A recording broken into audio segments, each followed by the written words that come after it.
around the world to musical people and journeys. This is MPJ, of course. Welcome to my panel, to Simon, to Chris, and to Trish. What are we about? We are reviewing the latest rock album reviews. Albums that have been released. Rate them out of 5. Will it get into our Hall of Fame? Will it get into our Album of the Year?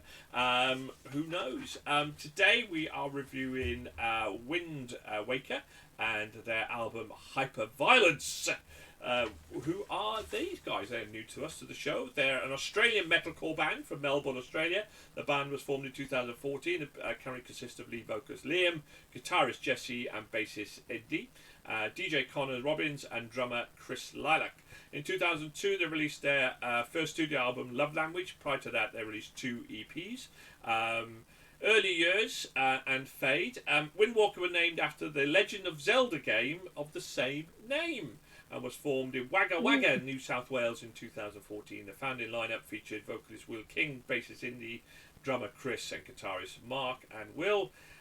In 2015, they relocated from Wagga Wagga, New South Wales to Melbourne and began performing and recording new material. Their debut single, The Charade, featuring Britt of Dream On and Dreamer, was released in 15th of September. Windwaker's new single Castaway was released in 2016 and later included on a debut EP. But now they are back with Hyperviolence. Now, who can we start with that is Hyperviolent? Chris. You're not really. Hi, Chris. I don't think we've met before. I'm not that violent, am I? No, anyway, so I. So if you go back and look at some of the other podcasts that we've done, I'm not a fan when it comes to metalcore and screamo and growler and all that sort of stuff. It has its place. I like it sometimes, but most of the time, and especially when you start singing it for the entirety of the song, it's gonna turn me off, and I'm not going to be interested in listening. I was really getting into the tone of this album, especially with Infinity, the opening track, partly because it has some very different vocals this month. As I mentioned in one of the other videos, most of this month has come from Europe and it's from the German power metal bands, which is great. This was different, and so possibly that's helped a little bit with my enjoying this more than I was expecting to. I think you get about halfway through the first song before the growler and screamo starts. They balance it reasonably well through Infinity and Sirens, but by the time you get to Fractured State of Mind, it's more there and it's more complete throughout most of the rest of the songs. However, having said that, I enjoyed this a lot more than I was expecting to, considering that usually start screaming and I'm off.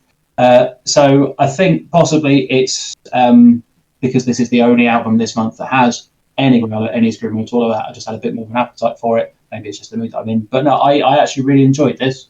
There's a lot of power behind it. I think it helps that that it's not a case of that they're doing it for the sake of doing it. It's sometimes where you get people that are doing the growler and screaming, it feels like they are pushing themselves to do it because they think it's what you're supposed to do. It doesn't feel like that at all. They've also got a good balance with the rest of the clean lyrics versus the screamo and growler. It works really well. So I was more impressed with this than I was expecting to be, but it does still have a lot more growl and screaming than I would usually say is necessary for an album. Somebody who is always necessary, particularly to the show. Trish, what do you think of Windwaker?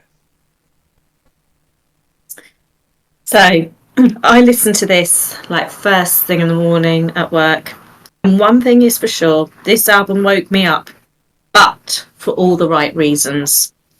This hit my sweet spot. I love the mix of the industrial techno mixed with thrashing guitars and drums. The vocals of the singing were not that screamo. The lyrics were clear and worked well all together. I love the pop twist musically on Break the Rules. Vertigo, another good track that stood out for me. This is a really good job, and I welcome Windwaker to my music collection. Right, Simon. This surely then, if it's Trish's cup of tea, it's got to be your cup of tea in this sort of genre, surely. Yeah, well, we've had a lot of like traditional power metal this month, so hearing this more modern style metalcore band has been really refreshing actually. I'm also quite glad you said that they are named after the Zelda game, because the entire time since I saw the band's name I was like, I wonder if that's a reference. But yeah, The opening track, Infinity, really kicked things off. There's guitar riffs, electronic mixes, there's clean and growling vocals, highs and lows. It was a really good track for sampling what this band's capable of in this album. And then the style continued with sirens, and I can just picture the disappointment on Nigel's face as the growling kicks in, but I loved it. And the heavy headbanging section was awesome, and the rest of the album was really cool. I liked Villain in particular, and the shift up in styles with Venom was fun listening. I think the second half of the album was slightly weaker than the opening, just because it had all the slightly lower tempo songs, I think. And Juliet was quite a chill track to outro the album, just like a little 2-minute thing, I think. Yeah, overall really good. I've really enjoyed it. It's good different style.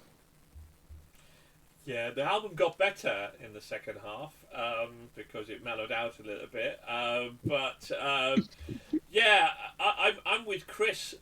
Musically, this is a phenomenal album, and I liken this to kind of other similar, other bands we've listened to in that similar style. And musically, I'm in. The mixture of techno, of fast guitar, of slow guitar, the mixture, the tempo is brilliant. It just had too much growler and too much.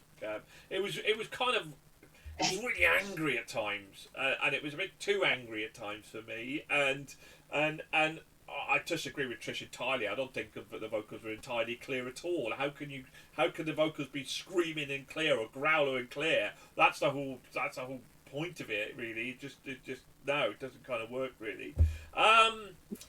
Yeah.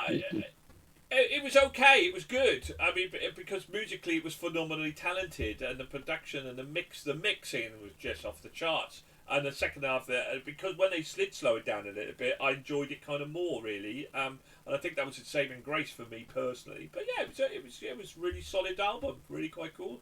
Just it would have been phenomenally brilliant and maybe up there massively if it didn't have the growler and the screamer, or less of it. Then should we put it that way? Right, well, will it get into our Hall of Fame? Because we all know it's William's cup of tea, don't we? Let's find out. Let's find out if it gets more than 4 on average and gets into our Hall of Fame, and maybe who knows, album of the year. Let's find out. Chris, what did you give it? I gave this one a 3. Trish. I gave it a 5. Where's she gone? What has happened to Trish to get into such metalcore being? Simon. Give it a 4. 4, okay. Will also give it a 5.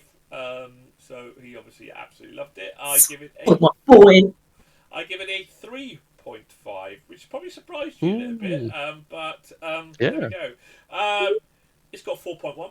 It's in our Hall of Fame. 20.5, 4.1, 52nd album of all time. Pretty good. Currently 17th in our list, so it's going to be potentially up for a wildcard pick to get into our albums of the year. So album of the year, basically the top 10 automatic qualify, and then any other album that's reached the Hall of Fame this year will be subject to a wild pick from each one of our panels till we get to 20. And it's not far off now. Not far off. We've only got a few months left. And it's hotting up out there. Anyway, thank you very much for joining us. We'll be sending more details as we figure out this Discord and get it all set up so people can kind of join us on Discord. In the meantime, thank you to my wonderful panel, to Trish, to Simon, and to Chris. And thank you very much again to Will. And get better soon. And we'll speak soon. Goodbye, everybody. Keep on rocking. Bye. Bye.